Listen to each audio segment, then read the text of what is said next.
नमस्कार दोस्तों, आप सुन रहे हैं सेजल मिस्त्री को और चलिए देख लेते हैं कि कौन कौन सी चेंजेस आई हैं हमारे नेशनल एजुकेशनल पॉलिसी 2020 में। ये एक डिटेल्ड डिस्कशन है। इसके पहले मैंने एक रफ आइडिया देते हुए एक वीडियो बनाया था मेरे फर्स्ट टेक में। आई होप आपने उससे सुन लिया होगा, और नहीं सुना होगा तो इसी वीडियो के साथ बने रहिए और इस वीडियो को एंड तक जरूर सुने।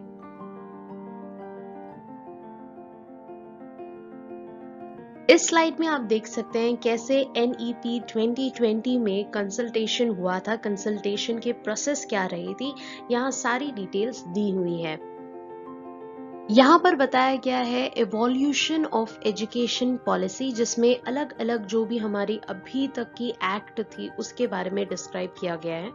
अभी जो है हम नेशनल पॉलिसी ऑन एजुकेशन 2020 पे बात करने वाले हैं। इससे पहले 1986 में और 68 में भी इस एक्ट पे बात हुई थी। Indian knowledge system, language, culture and value, इसमें हमें ये बताया गया है कि अब गवर्नमेंट किस चीज में फोकस करना चाहती है। जैसे कि इंडियन रीजनल लैंग्वेजेस पे फोकस है गवर्नमेंट का, कि बच्चों को क्लास 5th तक जो है रीजनल लैंग्वेज में पढ़ाया जाए, और हो सके तो एटलीस्ट 8 तक, और 8th क्लास के बाद भी अगर पढ़ाते हैं तो बहुत ही अच्छी बात है। रिसर्च एंड डेवलपमेंट पे बहुत ज्यादा इंप्रूवमेंट होगी, और टेक्नोलॉजी से रिलेट करते हुए कैसे हम एजुकेशन को बढ़ा सकते हैं, इस पे भी गवर्नमेंट का बहुत ज्यादा फोकस है। डीप डिस्कशन कर लेते हैं अबाउट दिस एक्ट। ये जो एक्ट है ये 27 मेजर हेडिंग्स में डिवाइडेड है, जिसमें 10 हेडिंग्स स्कूल के लिए है, 10 हेडिंग्स हायर एजुकेशन के लिए है, और जो 7 हेडिंग्स है वो कॉमन है स्कूल एंड हायर एजुकेशन के लिए, और वो 7 हेडिंग्स रिलेटेड टू टेक्नोलॉजी है। इसमें बताया गया है कि कैसे हम एजुकेशन प्लानिंग करेंगे टेक्नोलॉजी से, मतलब कि अब सारी प्लानिंग्स ऑनलाइन होंगी। टीचिंग कैसे करनी है, लर्निंग और असेसमेंट वर्क, जो बच्चे अभी स्कूल्स में जाके पढ़ रहे थे, अब वो कैसे टेक्नोलॉजी की मदद से पढ़ सकते हैं, लर्न कर सकते हैं, और उनके असेसमेंट्स लिए जाएंगे, इस पे बात की गई है। एडमिनिस्ट्रेशन एंड मैनेजमेंट वर्क अब टेक्नोलॉजी पे होगा। सेल्फ डिस्क्लोजर, जितने भी स्कूल्स है, प्राइवेट स्कूल हो, गवर्नमेंट स्कूल हो, सबके लिए एक कॉमन गाइडलाइन नॉर्म्स आएंगे, जिसमें ये सारे स्कूल्स एंड प्राइवेट इंस्टीट्यूशंस को अपने बारे में डिस्क्लोज करना पड़ेगा अपनी अपनी वेबसाइट्स पे। नेक्स्ट है कि जो डिसएडवांटेज सेक्टर्स के लोग हैं, जिन तक हम इजीली एजुकेशन प्रोवाइड नहीं करवा सकते थे, अब उन्हें एजुकेशन प्रोवाइड करवाया जाएगा थ्रू ऑनलाइन मोड। नेक्स्ट है स्टूडेंट्स के लिए ऐसे एप्स बनाए जाएंगे जिससे वो अपने एजुकेशन को इजीली ले सकते हैं। E content of the regional language, मतलब जिस भी सिटी या स्टेट में एक बच्चा रहता होगा, उस स्टेट का जो भी रीजनल लैंग्वेज है उसके बारे में अगर उसको पढ़ाई करनी है तो वो ई कंटेंट के बेसिस में उसे मिल जाएगा, क्योंकि गवर्नमेंट अब रीजनल लैंग्वेज में फोकस करना चाहती है। वर्चुअल लैब्स क्रिएट हो जाएंगे, जिन जगहों पर रियल लैब नहीं आ सकते वहां वर्चुअल लैब्स होंगे, जिसके थ्रू बच्चे अब कंप्यूटर और इंटरनेट की मदद से वर्चुअल लैब्स पे सारे एक्सपेरिमेंट्स समझ सकते हैं। और ये सारी चीजों को पॉसिबल करने के लिए नेशनल एजुकेशनल टेक्नोलॉजी फोरम ने सारी गाइडलाइंस निकालनी होंगी। बच्चे जो स्कूल्स में अभी तक कंप्यूटर और लैपटॉप्स अवेल नहीं करवाए जाते थे, अब वहाँ पे डिजिटलाइजेशन पे वर्क की जाएगी, और वहाँ पे सारे इक्विपमेंट्स लाए जाएंगे, जिससे बच्चे जो है अब इजीली अपने स्कूल में लैपटॉप चलाना, कंप्यूटर चलाना सीख जाएं और टेक्नोलॉजी की मदद से पढ़ाई कर पाएं। स्कूल एजुकेशन के लिए जो 10 हेडिंग्स की बात मैंने पहले की थी, उसके बारे में बात कर लेते हैं। तो न्यू नेशनल करिकुलम फ्रेमवर्क आने वाला है स्कूल्स के लिए, टीचर्स के लिए, एडल्ट एजुकेशन सिस्टम पे एंड ECE, मतलब प्राइमरी बच्चों के लिए। इसमें क्या हो जाएगा, पहले जो हमारे करिकुलम थे वो इतने रिजिड थे कि बच्चे जो है सिर्फ पढ़ते पढ़ते उन लोगों को टाइम निकल जाता था, वो लोग एक्स्ट्रा करिकुलर एक्टिविटी में ध्यान नहीं दे पाते थे। तो अभी सिलेबस को रिड्यूस कर दिया जाएगा, हम ध्यान और एप्लीकेशन बेस्ड लर्निंग है उस पर ध्यान दी जाएगी। जो बोर्ड एग्जाम्स होते थे उसमें अब थोड़ा कम ध्यान दिया जाएगा, उसको कम इम्पोर्टेंस दिया जाएगा, और बच्चे जो है अब नॉलेज बेस्ड, एप्लीकेशन बेस्ड जो है पढ़ाई करेंगे, और साल में एक बार नहीं 2 बार अब एग्जाम कंडक्ट किए जाएंगे और मैथ्स, साइंस और जितने भी ऐसे अलग अलग सब्जेक्ट है ना, ये अब 2 वे में पढ़ाए जाएंगे, ऑब्जेक्टिव एंड डिस्क्रिप्टिव। एंड इसीलिए इनके जो एग्जाम्स भी होंगी वो भी ऑब्जेक्टिव एंड डिस्क्रिप्टिव बेस्ड होंगे। तो सिर्फ अब जो रोट लर्निंग थी, मतलब रटने वाले जो बच्चे थे, अब वो रट्टाफिकेशन वाली चीज काम नहीं आने वाली है। इसमें लिखा है कि up till class 5 regional language, mother tongue या होम लैंग्वेज में अगर बच्चों को पढ़ाया जाए तो बहुत ही अच्छा होगा। एंड अगर प्रेफरेबल ये है कि टिल ग्रेड 8 तक ऐसा हो। अगर कॉलेजेस या स्कूल इसे हायर एजुकेशन तक भी पढ़ाती है तो बहुत ही अच्छा है। तो इस साल जो है, जो पॉलिसी आई है, इसमें गवर्नमेंट मेजर ये फोकस करना चाह रही है कि टेक्नोलॉजी में हम आगे बढ़े और हम लोग अपनी रीजनल लैंग्वेज को प्रमोट करें। 360 डिग्री हॉलिस्टिक प्रोग्रेस कार्ड जो है, ये एक बहुत ही अच्छा कंसेप्ट है और बहुत इंपॉर्टेंट भी था ये। आज तक बच्चों को यूजुअली ऐसा होता था कि एक मार्कशीट रहती थी जिसमें एक साइड में बच्चों के पूरे मार्क्स लिखे होते थे और दूसरी साइड में टीचर्स, अगर बच्चा नोटोरियस है तो उसकी कंप्लेंट होती थी, या तो अगर बच्चा इंटेलिजेंट है तो उसके बारे में टीचर लिखती थी very good student, do not talk in class, ऐसे कुछ चीजें लिखी रहती थी। लेकिन ऐसे मार्कशीट्स का बाद में कोई मतलब ही नहीं है, उसमें बच्चों को समझ में ही नहीं आ रहा है कि एक्चुअल में 10+2 में बच्चे ने किया क्या है। लेकिन अब जो हॉलिस्टिक प्रोग्रेस कार्ड बनने वाला है, ये 360 डिग्री क्यों कहा गया है? क्योंकि इसमें अब 3 कॉलम्स होंगी। पहले में तो बच्चा खुद लिखेगा कि उसने क्या किया है पूरे साल में, सेकंड में उसके क्लासमेट्स उसमें रेटिंग देंगे और थर्ड में उनकी टीचर उसमें रेटिंग देंगे।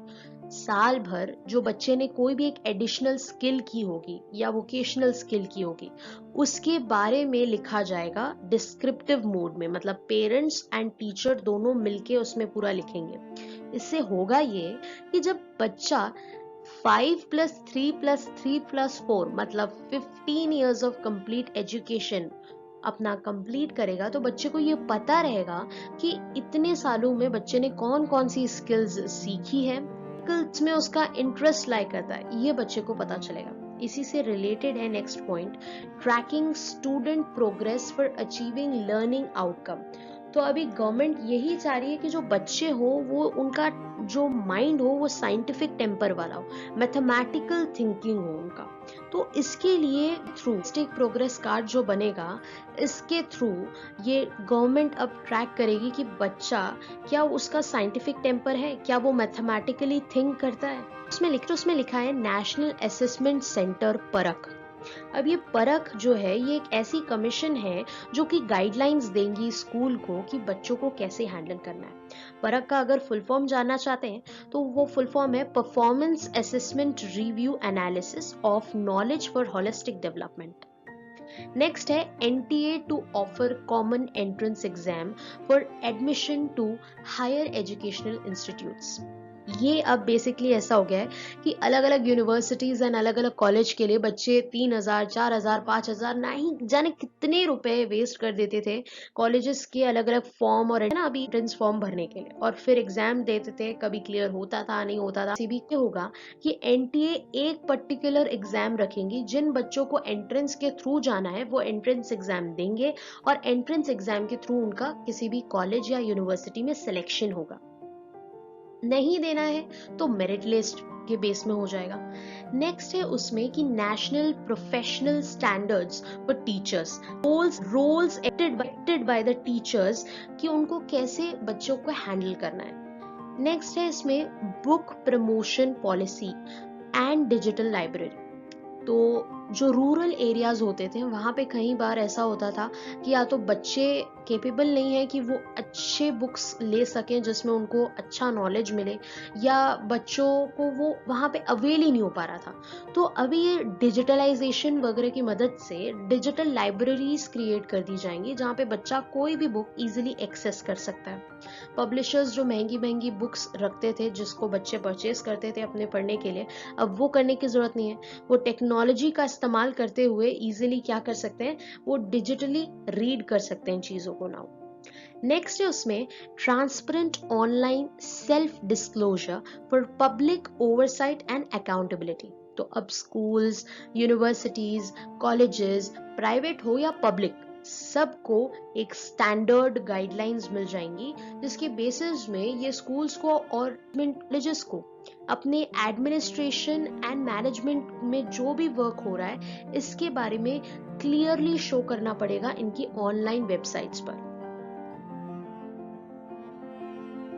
हायर एजुकेशन की जब बात करते हैं तो जो मैंने आपको कुछ देर पहले बताया था 15 इयर्स, अब जो है 10+2 नहीं होगा फ्रेंड्स, अब ये 15 इयर्स में बढ़ चुका है, 5+3+3+4। तो अब ये कैसे डाइवर्जन होता है ये हम देख लेते हैं। एक बच्चा जब 0 से 3 इयर्स का रहता है तब तो उसके पेरेंट्स को गाइडलाइन दे दी जाएगी, एक ही को उसको गाइड करना है कैसे उसको हैंडल करना है। लेकिन उसके बाद जब 3 इयर्स से 6 इयर्स में बच्चा रहता है तो तब उसको प्ले बेस्ड मल्टीफेसेटेड एक्टिविटीज करवाई जाएंगी, ऐसी एक्टिविटी बेस्ड स्टडीज दी जाएंगी जिसमें बच्चा इंजॉय करे। फ्लेक्सिबल लर्निंग प्रोवाइड किया जाएगा जिससे 6 से 9 साल तक के बच्चों को बेसिक लिटरेसी मिल जाए एंड बेसिक न्यूमरेसी आ जाए। चाइल्ड का एज 3 to 8 इयर्स है तो इसमें वो कैसी पढ़ाई कर रहा है, तो इसमें play method, discovery method, activity based and experiential learning होगी, जिससे अचीव क्या होगा हमें, फाउंडेशनल लिटरेसी एंड न्यूमरेसी। जब बच्चा क्लास 6 में जाता है तो इसके साथ बहुत सारी चेंजेस होंगे। अब क्लास 6 में बच्चे को सब्जेक्ट्स इंट्रोड्यूस करवा दिए जाएंगे और एक्सप्लोर कर पाएगा बच्चा तब हर एक सब्जेक्ट को। यहाँ पर अब सिर्फ सब्जेक्ट्स में मैथ्स, साइंस, जीके और ये सारी सब्जेक्ट्स नहीं रहेंगी, अब मल्टी डिसिप्लिनरी अप्रोच अपनाया जाएगा जहां पे बच्चा अगर कोई वोकेशनल सब्जेक्ट लेना चाह रहा है तो वो भी चूज कर सकता है। अगर बच्चे को सिंगिंग, स्पोर्ट, डांस, एक्टिंग ये सब में इंटरेस्ट है तो वो उसमें भी जा सकता है। मैंने आपको बताया था इंटर्नशिप्स होंगी, तो ये इंटर्नशिप्स जो है ये बेसिकली छोटे से बच्चे को जो कि जब सिर्फ 6th क्लास में है उसको उस एज से प्रैक्टिकल नॉलेज देगा, मार्केट में एक्चुअल बिजनेस लेवल में क्या हो रहा है ये सब की नॉलेज बच्चे को मिलेगी क्लास 9 से लेके क्लास 12 तक। इसमें जो हायर एजुकेशन होगा, अब इसमें बच्चे को कोई एक रिजिड स्ट्रीम नहीं दिया जा रहा है कि भाई उसको सिर्फ मैथ्स अगर है तो वो सिर्फ मैथ्स में कुछ स्पेसिफिक सब्जेक्ट्स पढ़ेगा, नो। अब कोई भी रिजिडिटी मेंटेन नहीं की जाएगी, अब बच्चा कोई भी स्ट्रीम ले सकता है और इसमें भी मल्टी डिसिप्लिनरी होगा। मतलब अगर एक बच्चा चाहे तो वो फिजिक्स के साथ फैशन डिजाइनिंग ले सकता है, केमिस्ट्री के साथ bakery and things like that कुछ भी ले सकता है वो। तो यहाँ पर फोकस ये है कि एजुकेशन स्ट्रक्चर को चेंज करना है हमको। अब बिल्डिंग्स और स्कूल्स को चेंज करने की जरूरत नहीं है, एजुकेशन स्ट्रक्चर में पूरी जो है अब चेंज आ चुकी है। ये देखा जा रहा है कि क्लास 6 के बच्चों को जो ये कोडिंग करवाया जा रहा है 21st सेंचुरी में जो जो स्किल्स की रिक्वायरमेंट है वो सही होगा है वो बच्चों के करिकुलम में आएगी। Curricular activities like debating, music, vocational learning ये सबको नॉन एकेडमिक नहीं बोला जाएगा, अब ये सब आपके एकेडमिक्स में की बात हो जाएगा। नेक्स्ट इसमें पॉइंट हम देख लेते हैं नेशनल मिशन ऑन मेंटोरिंग। ये मेंटोरिंग बेसिकली ये बोल रहा है कि टीचर्स को पूरा गाइडलाइन दिया जाएगा कि उनको कैसे बच्चों को गाइड करना है। इसके बाद यहाँ पे single regulator for higher education बोला जा रहा है, मतलब कि पहले जो AICTE रहता था इंजीनियरिंग स्टूडेंट्स के लिए, उसके बाद जो UGC रहते थे, ये सारे कमीशंस अलग अलग थे जो कि अलग अलग यूनिवर्सिटी को, अलग अलग कॉलेजेस को, अलग अलग स्ट्रीम के फील्ड को गाइड करते थे। अब ये सब एक ही फील्ड में आ जाएंगे एक्सेप्ट लॉ, मतलब कि लीगल स्टडीज जो बच्चे पढ़ते हैं उनको except that and except medical के स्टूडेंट्स के अलावा। नेक्स्ट है नेशनल रिसर्च फाउंडेशन। तो क्लास 12 तक का सिनेरियो मैंने आप लोगों को बता दिया कि बच्चे अपने मन मर्जी के जो है इक्वल चूज कर सकते हैं एंड उसके साथ कोई भी वोकेशनल स्ट्रीम भी ले सकते हैं और उन सभी को इक्वल दर्जे से देखा जाएगा। नेशनल रिसर्च फाउंडेशन के बारे में क्या बोला जा रहा है, तो एक बार बच्चा ग्रेजुएशन के लिए आता है तो ग्रेजुएशन करते वक्त अगर उसको किसी भी तरीके का फाइनेंशियल इशू हो गया या किसी भी कारणवश वो अपने फर्स्ट ईयर से ड्रॉप ले रहा है, तो अब ऐसा नहीं होगा कि रिज्यूम करते वक्त बच्चे को फिर से फर्स्ट ईयर से पढ़ना पड़े। उसे फर्स्ट ईयर में ही कुछ क्रेडिट स्कोर्स मिल जाएंगे, कुछ एक सर्टिफिकेट दे दिया जाएगा जिसमें ये लिखा रहेगा कि इस बच्चे के पास इतना क्रेडिट स्कोर है। क्रेडिट स्कोर इज बेसिकली किसी भी ग्रेजुएशन कोर्स को करने के लिए स्पेसिफिक क्रेडिट स्कोर्स चाहिए रहते हैं। एक बच्चे को उतना क्रेडिट स्कोर जब मिल जाता है तो वो ग्रेजुएटेड कहलाता है। तो यहाँ पर अगर आप फर्स्ट ईयर कंप्लीट कर लेंगे, आपको एक सर्टिफिकेट मिल जाएगा जिसमें कुछ क्रेडिट स्कोर्स आपके लिखे रहेंगे, और जब भी फ्यूचर में आप चाहें आप रिज्यूम कर सकते हैं अपनी पढ़ाई। आप सेकेंड ईयर में अगर आप रोक देते हैं अपनी पढ़ाई तो आपको डिप्लोमा मिल जाता है, थर्ड ईयर में आपको ग्रेजुएशन मिल जाता है। और गवर्नमेंट अब ये बोल रही है कि रोक देते हो गया, इसके बाद मतलब ये 3 साल आपने अपनी लगा दिया, आपको बैचलर्स मिल गया, इसके बाद 1 साल और अगर आप वर्क करते हैं तो उसके बाद ही आपको जो है पीएचडी जैसा एक सर्टिफिकेट मिल जाएगा। या नेशनल रिसर्च फाउंडेशन की तरफ से फंडिंग मिल सकती है। आप कोई भी स्ट्रीम से हो, चाहे आप सोशल साइंस से हो या मैथ्स से हो या साइंस से हो, आप किसी भी फील्ड से हो, आपको फंडिंग मिलेगी। डिग्री आपको अब पीएचडी करने के लिए अलग से 1 साल नहीं लगाना है। ये इंटरनेशनलाइजेशन ऑफ एजुकेशन, जहाँ पर ये ध्यान रखा जाएगा कि हमारे एजुकेशन को इंटरनेशनली रिकॉग्नाइज किया जाए और हम इस लेवल तक की पढ़ाई करें कि हम इंटरनेशनली जो है दूसरे बच्चों के साथ मैच कर सकें। नेक्स्ट है हमारे जो हायर एजुकेशनल इंस्टीट्यूट्स है, वहाँ पे भी हमारा करिकुलम इतना हार्ड था कि बच्चे अपने दूसरे वोकेशनल स्टडीज पे ध्यान नहीं दे पाते थे, दूसरी चीज़ें नहीं कर पाते थे। तो अब हायर एजुकेशनल इंस्टीट्यूट्स में भी जो करिकुलम है उसको ईजी बना दिया जाएगा, ताकि बच्चे दूसरी मल्टी डिसिप्लिनरी आइडियाज़ पे भी ध्यान दे सके और अपनी इंटर्नशिप्स वगैरह भी अच्छे से कर सकें। स्पेशल एजुकेशनल जोन्स के बच्चे हैं, डिसेबल्ड है, बेसिकली 21 टाइप्स ऑफ डिसेबिलिटीज है उन लिखी हुई है। तो वैसे जो बच्चे हैं उनको करने की बात की गई है। गर्ल चाइल्ड्स को डेवलप करने की बात की गई है। कस्तूरबा गांधी बालिका विकास, हमारे इंडिया में कुछ बहुत कम स्कूल्स हैं, लेकिन अब उससे रिलेटेड जो स्कूल्स है उसे हर सिटी में लाया जाएगा। वहाँ पे 10th और 8th क्लास तक की ही क्लासेस होती थी, अब उसको 12th तक बढ़ाया जाएगा। तो इस तरीके की कुछ जो स्कीम्स थी उस पे वर्क किया जाएगा। नेशनल एजुकेशनल टेक्नोलॉजी फोरम, जिसके बारे में हमने कुछ देर पहले बात की थी कि ये हमारे एजुकेशन में टेक्नोलॉजी को कैसे इम्प्रूव करना है, इसके बारे में गाइडलाइंस देगी। तो ये बेसिकली हमको हेल्प करेगा हमारे हायर एजुकेशन में भी। Ultimately, what are the outcomes of NEP 2020? तो सबसे पहला आउटकम यहाँ पे जैसे लिखा हुआ है कि यूनिवर्सलाइजेशन हो जाएगा।